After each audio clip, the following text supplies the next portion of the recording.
Hello, everyone, and welcome to Indie Business Radio for Monday, November 16th, 2009. I'm your host, Donna Maria, and you have arrived at the one place where we empower you to enjoy your life, build your business, and have your way.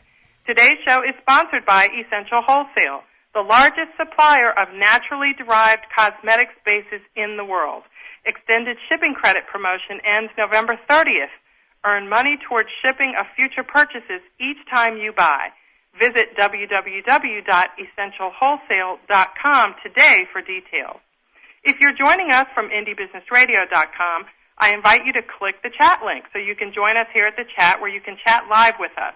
I like to use Twitter, but you can use Facebook if you'd like. Visit my Twitter page at Indie Business to get the chat link too. Well, it seems like these days everyone is hanging out a shingle of some kind.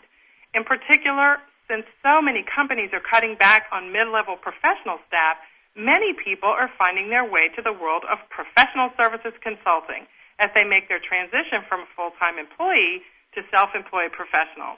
But as easy and fun as it may sound to start your own business, our guest today says that a lot of people can learn from him how to do it just right. His name is Michael McLaughlin, and he's the author of Winning the Professional Services Sale, Unconventional Strategies to Reach More Clients, Land Profitable Work, and Maintain Your Sanity. Michael joins us from his offices in Portland, Oregon. Michael, welcome to Indie Business Radio. Well, thanks for having me. Michael is a management consultant and speaker with more than 20 years in the professional services industry. He's the founder and principal of Mindshare Consulting, which helps professional services organizations design winning approaches for sales, marketing, and service delivery. And we all can't get enough of that, Michael. So have you noticed in your work in this area, Michael, that there is an increase in the number of people that are starting professional services businesses? Well, there certainly are a lot of people. I mean, the numbers are pretty hard to get your arms around because there are so many people in services types of businesses. And so it's kind of hard to say whether, how much it's growing, but it certainly feels like it is, as a lot of people look at what's happening out in the world, and some people are struggling in corporate jobs and they want to go someplace else, or some people just want to be entrepreneurs. They want to take their expertise, they want to take the things they know and bring it to the market. And there are just terrific opportunities to do that today, and lots of people are taking advantage of it, and it's no wonder why. It's just so much easier to get yourself into the market today than it has been in the past. Some of the barriers to entry have dropped a bit, and so people are taking advantage of those opportunities, and I can't blame them for doing it. Well, Michael, what are some of the good reasons for getting into a kind of professional services consulting these days? Well, the interesting thing about professional services is that you really are, especially if you're in a small business or entrepreneur or individual practitioner, you really are bringing yourself to the market. You're bringing, and I don't like to say your brand, but that's really what you're doing. You're bringing your expertise, your perspective, your motivation, your energy, the things that you do the best and that you're the most passionate about to the people who you want to serve. And that's what makes it so attractive to people, because for so many people, it gives them an opportunity to do the things they really want to do rather than the things they feel like they have to do to make a living. And being in a services business allows you to do that. Now, the services business just by way of definition can be pretty broad, because you and I probably know lots of people and lots of companies, small and large, that sell products and offer services. So, we're talking mostly about kind of pure services businesses, but there are lots of product companies that have a big service component to what they do. And they also, are doing the same type of thing. They're bringing the things to the market that they really, really are excited and interested in doing. Well, and Michael, what I have discovered, and I'd like your comment on this, is that people who have been offering products for a significant period of time, by default, they develop an obvious expertise in how to bring those products to market. So I'm noticing that a lot of them are starting consulting businesses to help companies that really are, in some ways, their competitors, start competing businesses so they can be successful as well. Well, and that is just a perfect extension or a perfect way to enter into a services market. By taking something that you are already really good at, that you have some leading thinking about, and that you have strong expertise, and bringing it to the market. It's perfect, and it's a very natural extension of people who are either running their own product businesses today, but it's also, some people who are in, other jobs, whether they're in the corporate world, education, the government, healthcare, whatever, to take that expertise and bring it into the market.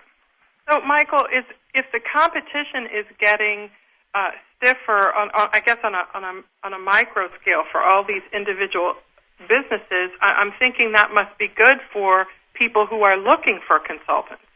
Well, I think it can be. It's kind of a two-edged sword, though, because if it's true, and I believe it is, that there are many more choices, and even if there aren't more choices, there is lots more information about the choices that are out there. Buyers of services are literally swamped with information about every choice they have, so it makes the market look more competitive. But the reality is, even if there is lots of information, lots of competitors, the ones who are the leaders, the ones who are really making a mark in the market, who are leading with their ideas and have the expertise, float to the top of every client's buying list. And it's not that difficult for them to kind of square away, the good from the bad. And I would suggest that, that there's kind of an 80-20 rule, for lack of a better way to talk about it, that 20% of the people out there are probably bringing in 80% of the business because they are the best. Right. Very, very good point. And so if you're deciding, or you're in the process, Michael, of starting a consulting business, and may I say, too, that a lot of times the questions come out of the blue for some people. All of a sudden they start getting emails or phone calls from people saying, well, it looks like you're pretty good at this, and I read about you in a couple of magazines. You're really good at the products that you're selling.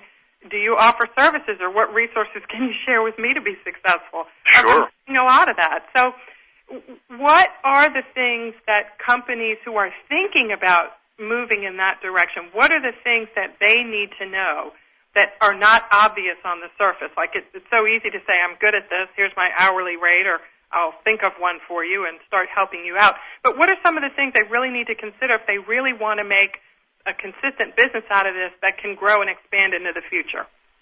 Well, it's a very good question, and I'm glad you asked it. And it's a big question. I think that if I were to try to answer it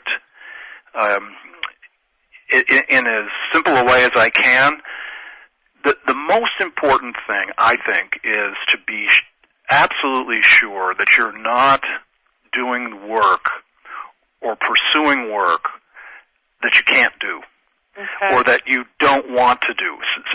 Part of the problems that some people get into when they're in a services business is actually running after or pursuing work that they either can't really do very well or don't want to do but feel like they should. And so find it, it's not necessarily about just targeting a market, but it's about looking at what it is you're being asked to do or what it is you're thinking about doing and being absolutely certain that, A, you want to do that kind of work, and B, you can do it should somebody ask you to do it. Now, there are, many other kind of fundamentals about marketing and getting your visibility built into the market that you want to work in. But without having those two things, the real desire and, ambition to do it and the ability, all the marketing that you do won't really help you. So let's look at what to do before we've spent all this time and money marketing. Do we we've seen some other people maybe do some things that we want to do, and we think we'd probably be pretty good at it. I mean, are you seeing some people start without being sure of that? How can that happen? Well, there are some people who will, who will say, I can do, X service, but maybe as they get into a process with a potential client to define that service and to define exactly what they'll do, sometimes it's not exactly as it started out. That is, it changes into something different, or maybe you find out that what you thought the client wanted wasn't really what they needed, and so sometimes these things change as you get into the process with a client, and they can evolve into something that you might not be the right person to do. But some people who are in the services business will continue to press forward, even though they know they're not really the right person, but they'll try to do the work anyway, and it makes them crazy because it ends up taking them longer than they thought. They don't make money, and they don't deliver the value that the client wanted. So it's possible. So that's how it tends to happen, almost by accident. And you just have to be careful as you proceed. Now, one of the things that I would say, and this book that I wrote about selling is the second book I've written. I wrote a book with Jay Levinson called Guerrilla Marketing for Consultants, and just the reason I bring that up is because you talked about if you don't really have the money or the budget to be into the market, and what we've suggested in that book and I have written about is most of the marketing that professionals will do doesn't have to be based on budget and a lot of money, but more on your ability to make time and to be, to have the energy to do marketing, and then to be creative in how you get into the market. And those three things are usually more important to the success of marketing than money. And they'll be more effective than money. Again, you said time, creativity, and what?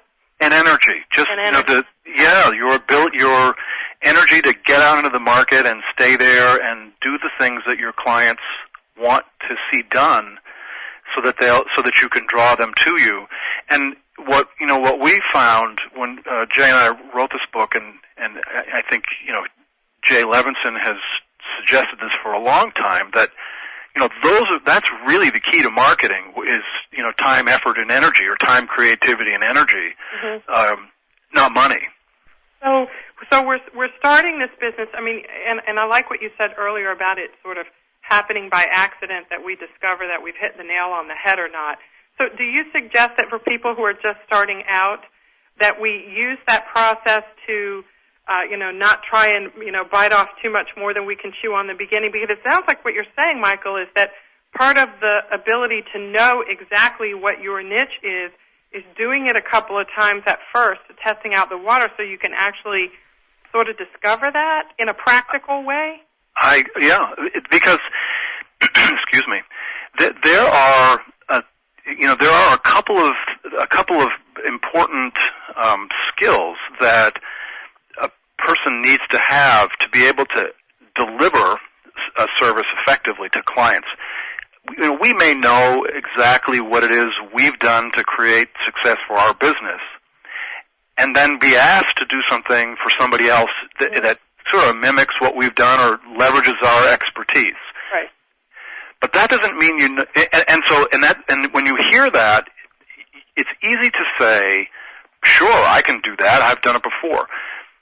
But when you try to take your expertise and bring it to somebody else in a different environment, with different people, potentially even slightly different business models, you need an effective way to bring that expertise across to that person. It's not just like doing it for yourself.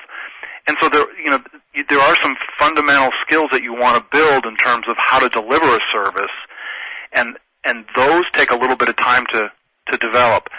And that's why it's good to start with something that you're sure you can absolutely do, no question about it, and then begin to develop those skills, in terms of how to make sure that you're defining exactly what needs to be done for the person, how long it's going to take, what you're going to do, and how you'll measure the result, so that when you get done, you've got a happy client, which is really what you're trying to accomplish.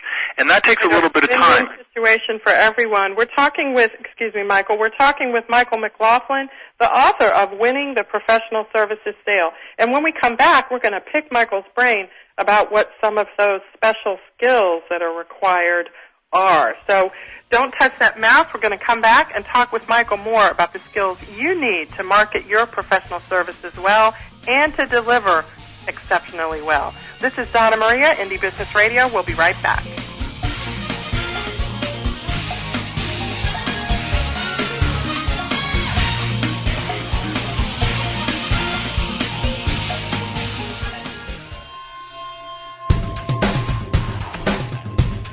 Why is everyone listening to GlobalTalkRadio.com? Because it's the future of talk radio. Every day, more and more people are finding Internet radio as not just an alternative media, but as a replacement to traditional AM and FM broadcast stations. Internet radio offers a wider variety of programs, convenient on-demand listening that meets your schedule, and fewer commercial interruptions. And GlobalTalkRadio.com is already leading the way by matching this content with a highly targeted Internet audience. GlobalTalkRadio.com offers its listeners one of the widest programming varieties on the Internet, from business and finance to self-improvement, paranormal, health, literature, romance, politics, and more. There are also opportunities for prospective hosts who would like to host their own weekly or one-time talk shows. Want to learn more? Check us out at www.globaltalkradio.com and see the future of talk radio today.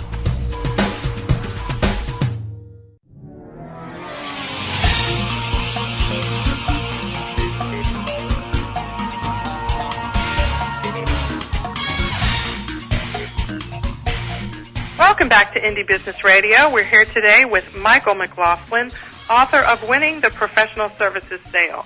And before we took our break, Michael was sharing with us a couple of really important things we need to do in order to be successful at selling ourselves as professional services providers. We need to be creative. We need to have a lot of energy. And those are really good things. And Michael also says that there are some skill sets that we need to develop in order to market ourselves effectively. Michael, share some of those. Well, to get out into the market as a service provider of any kind, there's really, for lack of a better way to say this, you have to have something to say and someone to say it to. And I mean, all of the marketing of services really boils down to that. Do you have something to say and someone to say it to, or someone who will listen to you? So finding ways to get out into the market with your message, with your perspective, with your ideas, is what makes the difference between somebody who's successful in the market and somebody who is not.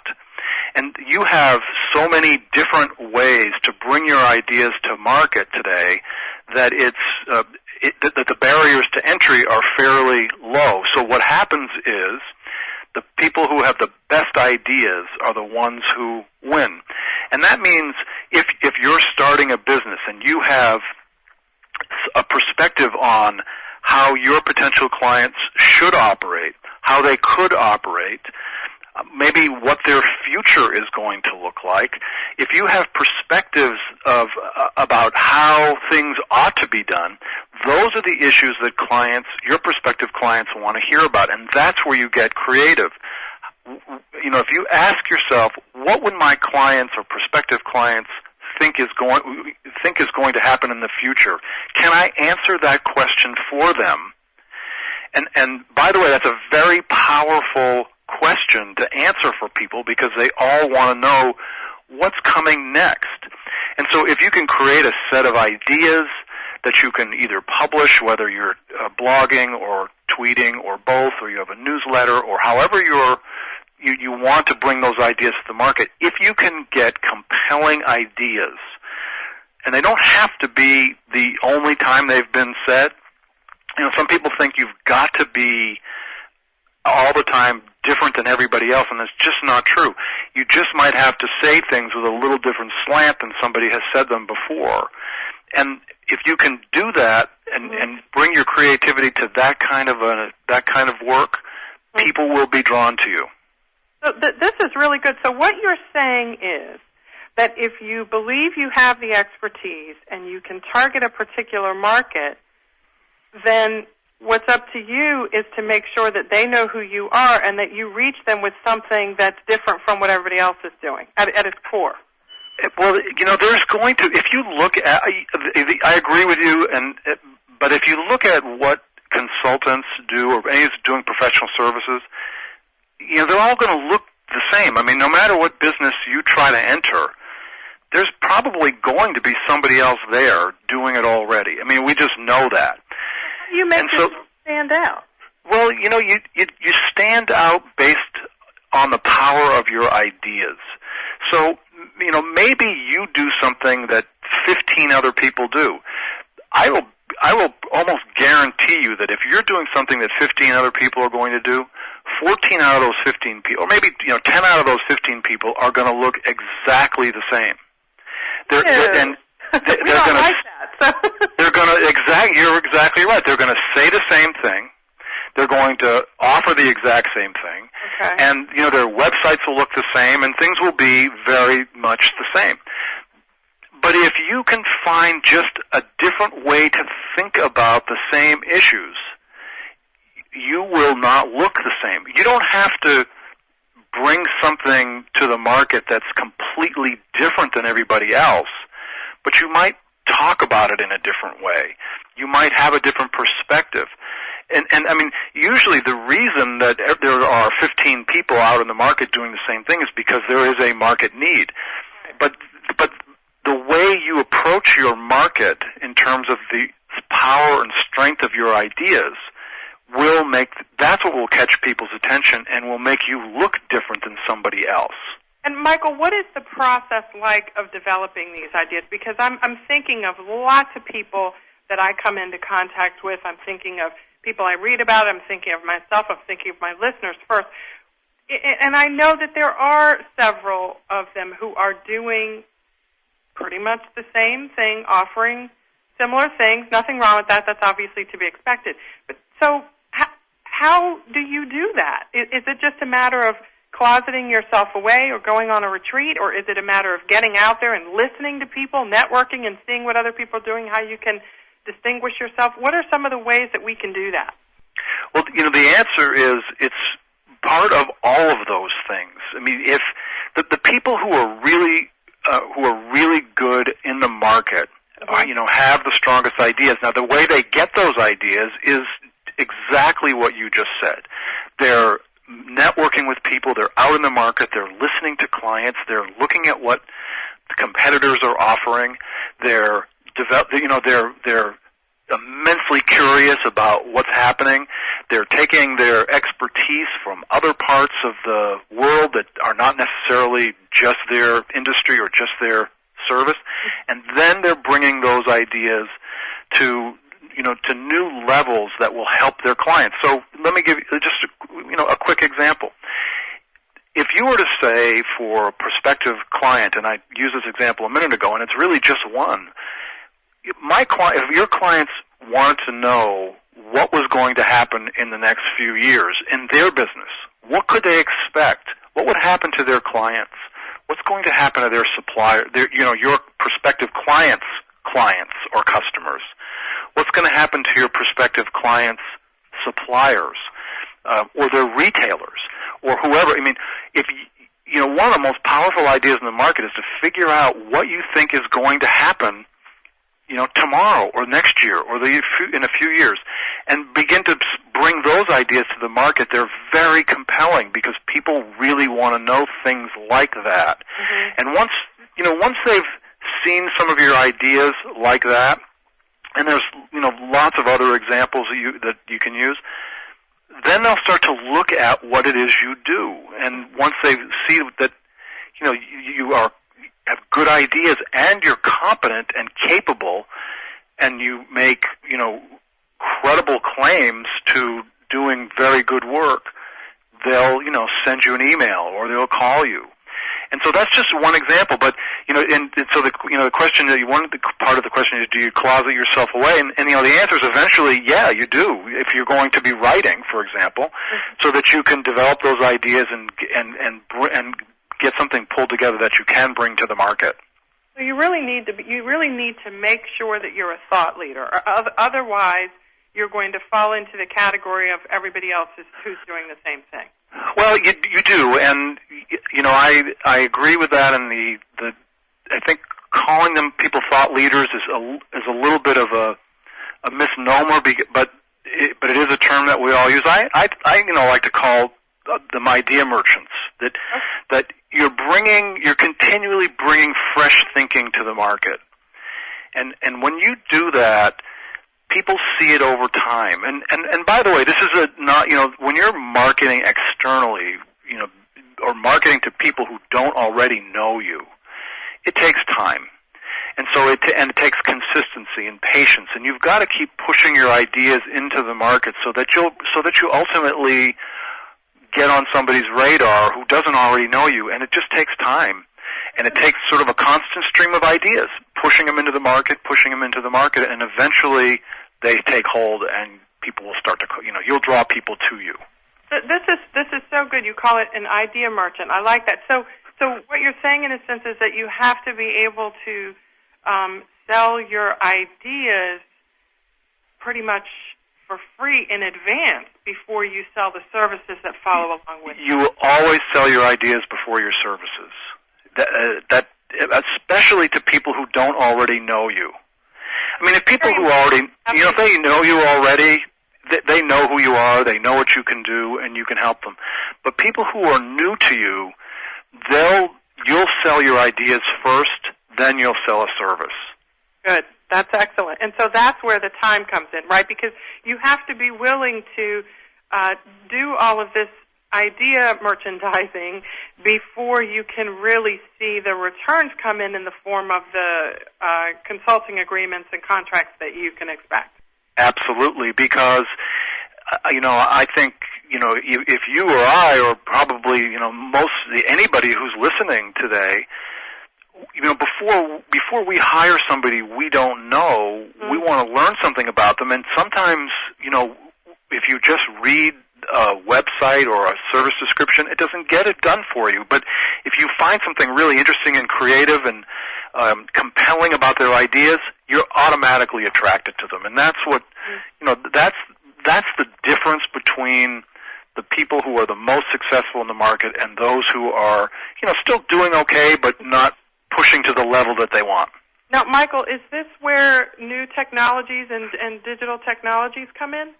Oh, absolutely. We talked a little bit about it earlier. There are so many new ways for clients to find people, and there's so much more information today, and we all know all that, but the difference now is not just that there's more information out there, but clients are actually using it, and that's different. I mean, they are really, really using it, and there are so many other ways now for you to establish a presence in the market at relatively little or almost no cost, except your time and energy and creativity, that there's no excuse not to be really visible in the market by using whatever platforms you want to use. And clearly include your website and whatever social media applications you want to use, whether you're in Facebook or Twitter or LinkedIn, whatever.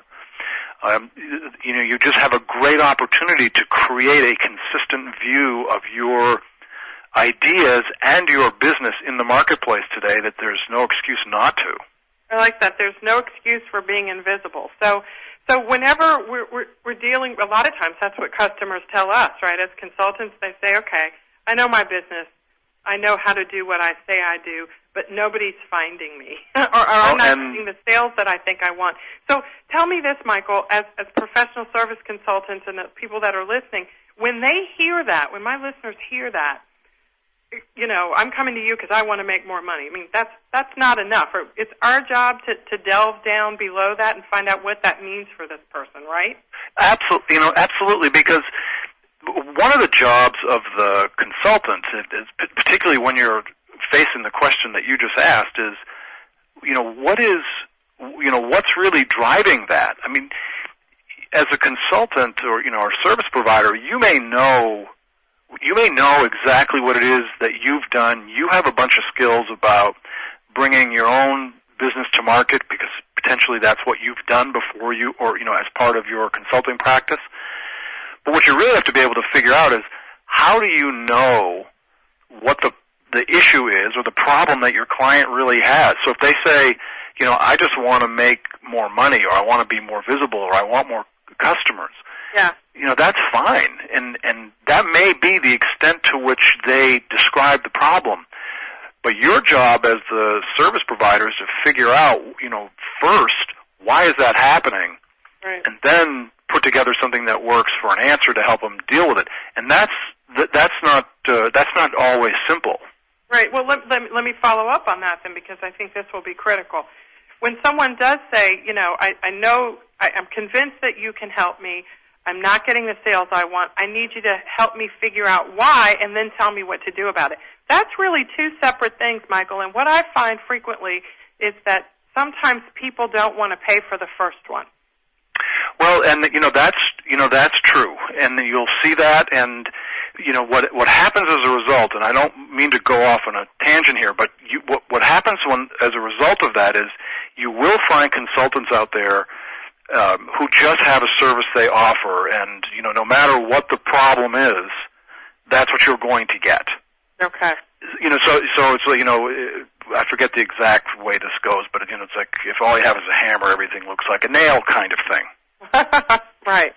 And that's a problem. So if you this may sound overly simplified, and I truly don't mean to do that, but if somebody comes to you with a problem and says, here's my problem, I think you can help, I don't really, and you say, well, how do you know that's your problem? And how do we know that if I apply my expertise in this way, that problem gets solved? And the client comes back to you and says, I don't know, that you're the expert, but I'm not going to pay you to go figure that out. Right. The simple answer is, then I can't help you. Yes.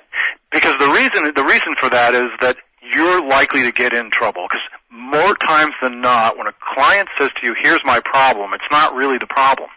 Right.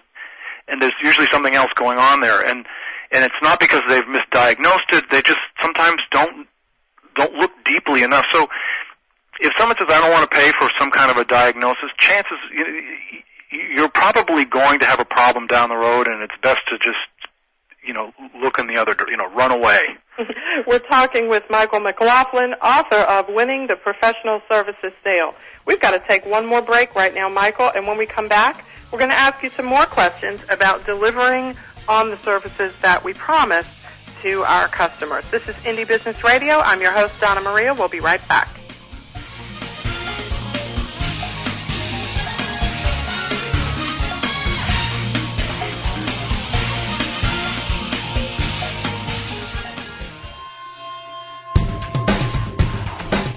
Want to stay on top of what's new in the radio industry? Sign up for a free subscription to the Future of Talk Radio, available exclusively to listeners of globaltalkradio.com, and find out what's new in the world of online radio.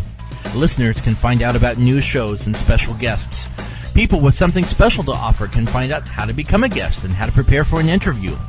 And prospective hosts will find a valuable resource for everything from planning their new program to selecting topics and guests, recouping expenses by selling advertising, and more. Sign up today for your free subscription to the Future of Talk Radio by visiting www.globaltalkradio.com and learn about the future of talk radio today.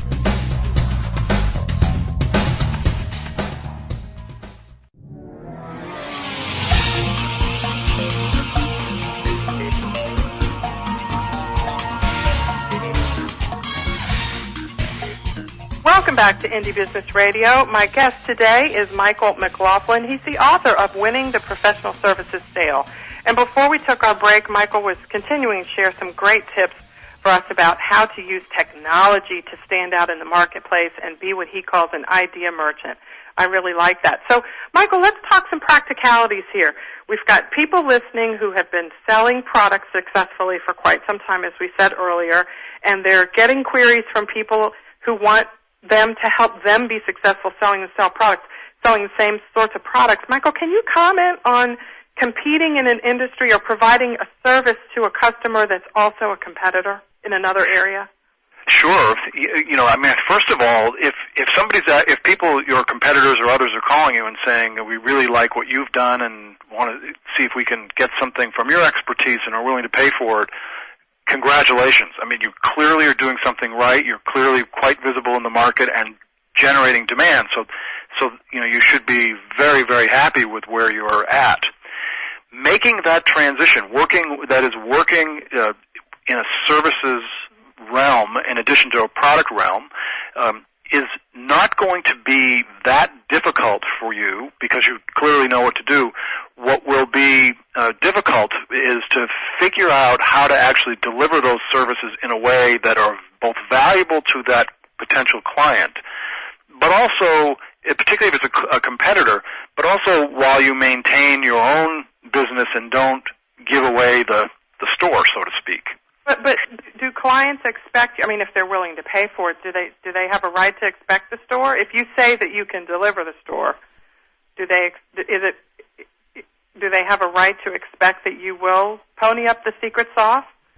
Well, I think they do in the context of the strategy or the business model that they're operating under. Right, okay. But that doesn't mean you need to give them your strategy or your idea, your long-range business plan, right, or how you're going to be successful in the market. So always qualify that person in advance, right? I don't mean to interrupt you, but I want to go back to what you said earlier, which is it's your job as the consultant to qualify that potential customer first, and you find if that's what they want, your secret sauce, and you're not willing to deliver it, then you can excuse yourself from that process before there's any damage done to anyone. Well, and I think that you should. If somebody comes to you and says, I want a carbon copy of your business, that, right, in everything you've done, unless you want to do that, and I don't know why anybody would, especially if you want to continue in that business, unless you're moving into like a franchise type of operation and you can somehow earn money from that, I can't imagine that you would want to do that. So, all I'm saying is you want to give them the store, so to speak, in the context of what it is that the result they want to generate in the context of their business model, and not give away, your long-range plans as a business. And it's not a difficult thing to do, but it is easy, I think, to bring all of that thinking forward about your own business to somebody else's, and you just want to be sure you stay within the context of what they're trying to accomplish and the result that they want to accomplish. Yeah. And for many, that means helping clients establish new relationships that they don't have, which doesn't give away your store, or establish new methods for getting into the market, which doesn't really give away your model. And so there are lots of ways to do that and be successful, both from a services perspective, while maintaining your own business, the viability of your own business. Michael, can you give us some tips on actually preparing a proposal once you have identified someone that you think is the perfect person that needs your help and that you can actually help? What are some of your tips for writing good proposals to share what you can do? Yeah, the sales proposal that we generate as consultants, probably, at least in my mind, the most abused and misused document that's ever been written. And people are really fast to write proposals for work that either they shouldn't be doing or they don't have a prayer of getting. And so I like to see people make sure they really understand what that client absolutely wants and needs, and there's some consensus that you're the right person or people to do it before you write the proposal. So in most cases, I suggest that people slow down before they write a proposal. Some people believe that a proposal is kind of a milestone in the sales process because they believe if a client says, send me a proposal about that they have somehow advanced their cause. But many times they haven't. Many times it's just a sort of perfunctory thing that a client says. I like to see people really be sure they've got the lay of the land in terms of the result the client wants, the objective that they're trying to accomplish, the scope of the work, and how long it will last, and how much it's going to cost, and then write the proposal. Right. And so I'd just like to see people take a little bit more time before they write the proposal and use the proposal more as a document to confirm the work you're going to do rather than as a document that proposes the work you're going to do. Confirm the work. And so, this process, as you said earlier, takes some time, right? Because if we do it the way you suggest, the right way, we are not just writing a document saying I can do this and I can do this and I can do this. We're saying you asked for this is how I can deliver it to you, and this is kind of how much it'll cost. Is that kind of what you're doing? It is. I mean, you're saying you've asked for this. We have collaborated and come up with an idea that will allow you to accomplish that. We're going to, we've agreed that we think it's going to take this amount of time for us to work together to do this, and here's what it will cost, and here's how I will do it. Rather than just saying, here's what you said you wanted, I can do this, here's how I'll do it, here's what you'll get. You really want to, because when you do that and you just kind of write the proposal very quickly, you eventually have to go back to the client and work out a whole bunch of details before you get started. And all I suggest is that people work out those details before they write the proposal. So that will be separate from the service contract, or can they be one and the same? I like to see them be one and the same. Okay, good. Okay, why? So that you're confirming the work. You're saying, here, you're writing a document that says, here's your objective, here's the result you want. Here's what we have collaborated or collectively agreed on in terms of how to get that done.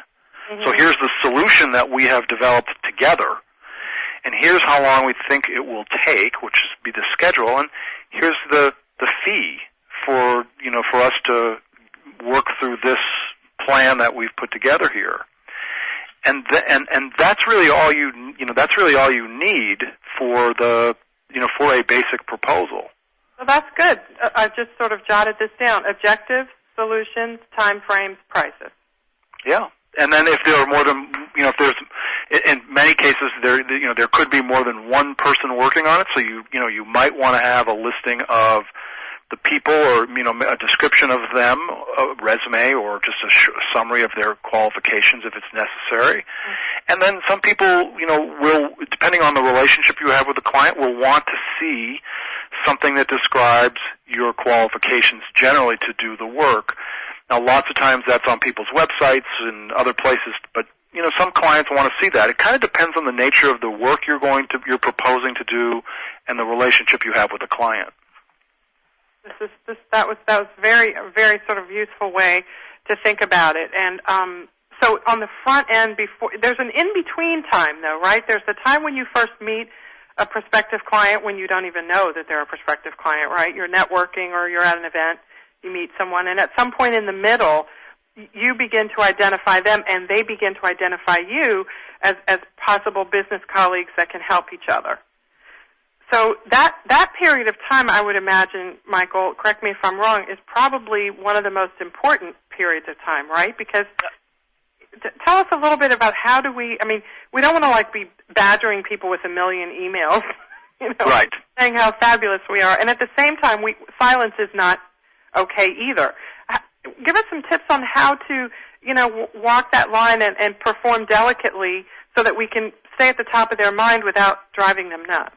Yeah, you don't want the last thing you want to be is a pest. Right. And your prospective clients and buyers will resent that and will not call you if you're a pest, and you can always tell because they either stop responding or they don't call you back or whatever. Right. From the point in time that you meet somebody and you sort of feel like you've clicked and there's potentially a longer, maybe it's a longer term relationship and there's maybe something that you can do to help that person later. Mm-hmm. The best thing that you can do is to find ways to engage with that individual in a valuable way, not just calling them and saying to the person, do you want to have lunch, or can I talk to you about what's up? but find ways to stay in touch with that individual based on values. So if there are new ideas that you've published, or if there are, if there's new research on an issue that's important to them that you can pass along, if you can, offer, if you do, for some people do webcasts or seminars or whatever, if you can invite them to things. What you really want to do is establish, you want to establish some rapport, obviously, but the key to ultimately creating a relationship that results in a sale is to establish a relationship based on professional competence and value, because, we may be interested in hiring, we may hire our friends to do work, but if you have a friend who can do work, but you have somebody who's really, really competent, chances are you're going to hire that person. So you want to establish that relationship based on value and competence, and clearly rapport is important. But the way you do that is to just engage on issues and engage in the things that are important to that client, not just try and bug them and say, what's up. So we're back to, are we not using the technological tools that are available to offer that engagement to them? Absolutely, and you're using that platform or platforms to to spread your ideas. And that's so something it all comes back to that. Yeah, and they've given you permission to include them on the list of people or the RSS feed or whatever it is that you're using to share that information. Absolutely, and in some cases, in many cases, it's even something as simple as email. Yeah. So that, you just tell someone, I've just written about this, or I've just attached a research report I found that might be helpful for you, or, a study by a professor has done, whatever it is. But, you want to, if you're going to do that, and a lot of people will try this, but if you're going to do that, you have to just take it one step further. It's not enough just to say, I've written about this subject, you might be interested, and here's a link, or here's a PDF, or whatever, here's a blog post. But what you want to do is say, I'm writing, and I saw this, and I thought you might find this study or blog post or whatever it is interesting, because I know you're facing this issue, and this will help you because, fill in the blank. Okay. So you're really not just saying, I think you'll find this interesting. You're saying, I think you're gonna find this really interesting because I know you're facing this issue, and this is one way that people have addressed it. And we absolutely should not be afraid, right, Michael, to share that exactly as you said, even if we had nothing to do with the creation of the information. If it's you should blogger, okay. You should because one of the things that we know is that lots of clients and our prospective clients are dying for information that's really relevant. When we were talking earlier about there's so much out there that people have to sort through it. It's really nice if you're on the receiving end of something that's been filtered, that's valuable, and that's targeted at what you need from somebody you know and trust. Right. It's perfect. And there have been I can't tell you how many times it's happened to me and many others when somebody will call you and say, I got that report you sent, and I thought it was good. I liked the reason you sent it, and I was, it gave me a reason to call you because I wanted to ask you about X, Y, or Z. Good. And, some people are afraid about sending out other ideas, but there's really no reason to be afraid of it. You should embrace it and use all the best ideas you can find to help market your own practice because it's helpful for you, and mostly it's helpful for your client. Well, and certainly if they're looking hard enough, if a buyer's looking hard enough and doing their due diligence, they're going to come across other people's stuff as well. You might as well show them that you have their best interests at heart. That is so true, because a lot of clients will evaluate a consultant or a professional service provider, whatever you want to call them, based on how they behave when there's no sale on the line. Right. Good point. That's an excellent way to kind of wrap up, that buyers make decisions based on how you behave, at least as much as what you can deliver to them. That's a great way to think about the relationships, Michael, that you said are so important. Unfortunately, we've come to the end of our time with Michael McLaughlin, author of Winning the Professional Services Sale. Michael, tell us, where do we go online to get more information about you and what you have to offer? Well, there are a couple of places. First, my business's website is at mindshareconsulting.com. So that's mindshareconsulting.com, and they can learn about the things that I do and the books I've written and the articles and so forth that I've written, and there's a connection to my blog from there.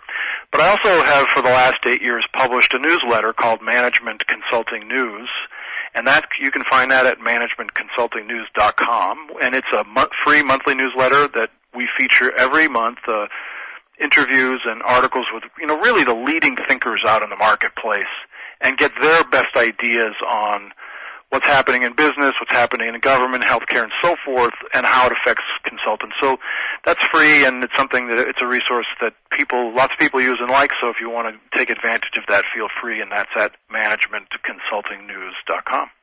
Great, managementconsultingnews.com. That's wonderful, Michael. And if you want to follow him on Twitter, everyone, you can follow him at MW McLaughlin at Twitter. It's really, really great to have you on the show today, Michael. Thank you so much for joining us. Oh, it's my pleasure, and thank you for the invitation. Next week, everyone, November 23rd, Bruce Piasecki will be here. He's the author of The Surprising Solution, and he joins us to share why social responsiveness is the key to long-term profitability and sustained success in business. All those S's got me there. I look forward to seeing you then. Bruce is a great guest as well. Michael, you've been wonderful. I can't wait to see you guys again next week on November 23rd. In the meantime, enjoy your life, build your business, and have your way.